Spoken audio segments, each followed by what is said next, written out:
ପିଇକିରେ ଓହ୍ଲେଇବା ପାଇଁ ଜିଗର ଦରକାର। ଫିଗର ତ ମୋର ବି ଆସିଲେ କାଠି ଭଳିଆ ତଥାପି ମୁଁ ଓହ୍ଲଉଛି ନା ନାହିଁ। ହଁ ସିଏ ଅଲଗା କଥା କି ଏଟା କ୍ଲାସିକ ମ୍ୟାଚ।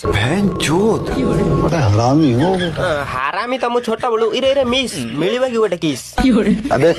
ତଳେ ଦେଖୁଛୁ 7 ଇଞ୍ଚର ମୋର 6 ଇଞ୍ଚ ତମର 7 ଇଞ୍ଚ। ଆଇଁ ଝିଅ ପିଲାଙ୍କର ବି ଥାଏ ନା କଣ? ଆବେ ଝାଡା ପଶା ଚପଲ କଥା କହୁଛି। ଇରେ ଶଳାରେ ମୁଁ ଟିକେ ବେଶୀ ଭିତରକୁ ପଳେଇଥିଲି। ରୁହ ରୁହ ଟିକେ ବାହାରକୁ ଆସେଇ। କଣ କହୁଥିଲୁ ପୋଡା ମୁଇଁ ଚପଲରେ ପିଟିବୁ ତୋ ମାଉସୀ କେ ନମସ୍କାର। ଏ ହେ ଠିକ ତ ଜୀବନ ଗୋଟେ ଝିଅ ମିଳୁନାହିଁ ବିଚରା ତା ଉପରେ ଚପଲ ମାଡ ଖାଉଛି। କାହିଁକି ଏ ନୁଙ୍ଗୁରାମି କାମ କରୁଛୁ ତୋର କଣ ହଉଛି ଗଲ ଗଲ? ଆବେ ଯା ତ ଭଉଣୀ କି ପଚାରିବୁ ତାକୁ କିଏ କରୁଛି ଗେଲ। ଶଳା କହୁଛି ଝିଅ ମିଳୁନାହିଁ। ଓଡିଶାର ଅଧେ ଝିଅ ତକିଆ ତଳେ ମୋ ଫଟୋ ରଖି ଶୋଉଛନ୍ତି। ସେ ଗୋଟେ ହେଇଗଲା କେବେ ଆଉ। ଆଉ ଗୋଟେ କଥା ନିଜ ଟିମମେଟ ଉପରେ କେବେ ଭରସା କରିବନି। ଦେଖୁନା ମୋ ଭରସାରେ ଆସିକି ମାଡଲ କଲା ମରିଗଲା। ସେ ଭାବୁଛି ଏ ସାଥେ ମୁଁ ତାକୁ ବଞ୍ଚେଇନି। ମୋ ବାଳ ଯାଉଥିଲା ନିଜେ ବଞ୍ଚିଲେ ବାପର ନା।